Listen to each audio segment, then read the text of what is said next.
अध्याय 2 सांख्य योग। इस अध्याय में अर्जुन अपने सम्मुख उत्पन्न स्थिति का सामना करने में स्पष्ट रूप से अपनी असमर्थता को दोहराता है और युद्ध करने के अपने कर्तव्य का पालन करने से मना कर देता है। तत्पश्चात वह औपचारिक रूप से श्री कृष्ण को अपना आध्यात्मिक गुरु बनाने और जिस स्थिति में वह स्वयं को पाता है उसका सामना करने के लिए उचित मार्गदर्शन प्रदान करने की प्रार्थना करता है। परम प्रभु उससे कहते हैं कि आत्मा जो शरीर के नष्ट होने पर भी नहीं मरती के अमरत्व की शिक्षा देकर दिव्य ज्ञान प्रदान करते हैं। आत्मा एक जन्म से दूसरे जन्म में उसी प्रकार से शरीर परिवर्तित करती है जिस प्रकार से मनुष्य पुराने वस्त्र त्याग कर नए वस्त्र धारण करता है।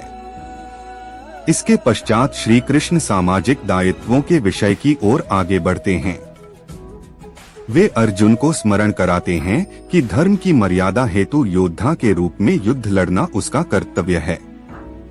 वे स्पष्ट करते हैं कि किसी के द्वारा अपने नैतिक कर्तव्यों का पालन करना एक पुण्य का कार्य है जो स्वर्ग जाने का द्वार खोलेगा, किंतु कर्तव्यों से विमुख होने से केवल तिरस्कार और अपयश प्राप्त है।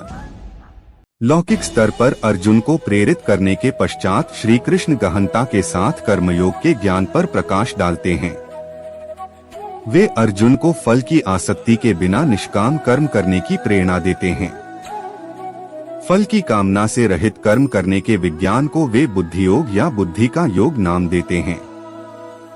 बुद्धि का प्रयोग मन को कर्मफल की लालसा करने से रोकने के लिए करना चाहिए। इस चेतना के साथ संपन्न किए गए कर्म बंधन युक्त कर्मों से बंधन मुक्त कर्मों में परिवर्तित हो जाते हैं। अर्जुन दिव्य चेतना में स्थित मनुष्य के लक्षणों के संबंध में जानना चाहता है। श्री कृष्ण उसे बताते हैं कि किस प्रकार से दिव्य चेतना में स्थित होकर मनुष्य आसक्ति, भय और क्रोध से मुक्त हो जाता है और सभी परिस्थितियों में उसकी इंद्रियां उसके वश में हो जाती हैं और उसका मन सदा के लिए भगवान की भक्ति में तल्लीन हो जाता है। अब वे क्रमानुसार स्पष्ट करते हैं कि किस प्रकार से मानसिक संताप, काम वासना और लोभ विकसित होता है और किस प्रकार से इनका उन्मूलन किया जा सकता है। अर्जुन ने कहा, करुणा से अभिभूत मन से शोकाकुल और अश्रुओं से भरे नेत्रों वाले अर्जुन को देखकर श्री कृष्ण ने निम्नवर्णित शब्द कहे। परमात्मा श्री कृष्ण ने कहा है, मेरे प्रिय अर्जुन, इस संकट की घड़ी में तुम्हारे भीतर यह विमोह कैसे उत्पन्न हुआ? यह सम्माननीय लोगों के अनुकूल नहीं है। इससे उच्च लोकों की प्राप्ति नहीं होती अपितु अपयश प्राप्त होता है। हे पार्थ, अपने भीतर इस प्रकार की नपुंसकता का भाव लाना तुम्हें शोभा नहीं देता। हे शत्रु विजेता, हृदय की तुच्छ दुर्बलता का त्याग करो और युद्ध के लिए तैयार हो जाओ। अर्जुन ने कहा, हे मधुसूदन, हे शत्रुओं के दमन करता, मैं युद्ध भूमि में कैसे भीष्म और द्रोणाचार्य जैसे महापुरुषों पर बाण चला सकता हूँ जो मेरे लिए परम पूजनीय है। ऐसे आदरणीय महापुरुष जो मेरे गुरुजन हैं को मारकर सुखपूर्वक जीवन व्यतीत करने की अपेक्षा तो भीख मांगकर इस संसार में जीवन निर्वाह करना अधिक श्रेयस्कर है। यदि हम उन्हें मारते हैं तो उसके परिणाम स्वरूप हम जिस संपत्ति और सुखों का भोग करेंगे वे रक्तरंजित होंगे। हम यह भी नहीं जानते कि इस युद्ध का परिणाम हमारे लिए किस प्रकार से श्रेयस्कर होगा, उन पर विजय पाकर या उनसे पराजित होकर। यद्यपि उन्होंने धृतराष्ट्र का पक्ष लिया है और अब वे युद्ध भूमि में हमारे सम्मुख खड़े हैं, तथापि उनको मारकर हमारी जीवित रहने की कोई इच्छा नहीं होगी। मैं किंकर्तव्य विमूढ़ हो गया हूँ और गहन चिंता में डूबकर कायरता दिखा रहा हूँ। मैं आपका शिष्य हूँ और आपके शरणागत हूँ। कृपया मुझे निश्चय ही यह उपदेश दें कि मेरा हित किसमें है। मुझे ऐसा कोई उपाय नहीं सूझता जो मेरी इंद्रियों को सुखाने वाले इस शोक को दूर कर सके। यदि मैं धन संपदा से भरपूर इस पृथ्वी पर निष्कंटक राज्य प्राप्त कर लेता हूँ या देवताओं जैसा प्रभुत्व प्राप्त कर लेता हूँ, तब भी मैं इस शोक को दूर करने में समर्थ नहीं हो पाऊंगा। संजय ने कहा। ऐसा कहने के पश्चात गुडाकेश शत्रुओं का दमन करने वाला अर्जुन ऋषिकेश कृष्ण से बोला, हे गोविंद, मैं युद्ध नहीं करूंगा और शांत हो गया। हे भरतवंशी धृतराष्ट्र, तत्पश्चात दोनों पक्षों की सेनाओं के मध्य शोककुल अर्जुन से कृष्ण ने प्रसन्न होते हुए ये वचन कहे। परम भगवान ने कहा, तुम विद्वतापूर्ण वचन कहकर भी उनके लिए शोक कर रहे हो जो शोक के पात्र नहीं हैं। बुद्धिमान पुरुष न तो जीवित प्राणी के लिए शोक करते हैं और न ही मृत के लिए। ऐसा कोई समय नहीं था कि जब मैं नहीं था या तुम नहीं थे और ये सभी राजा न रहे हों, और ऐसा भी नहीं है कि भविष्य में हम सब नहीं रहेंगे।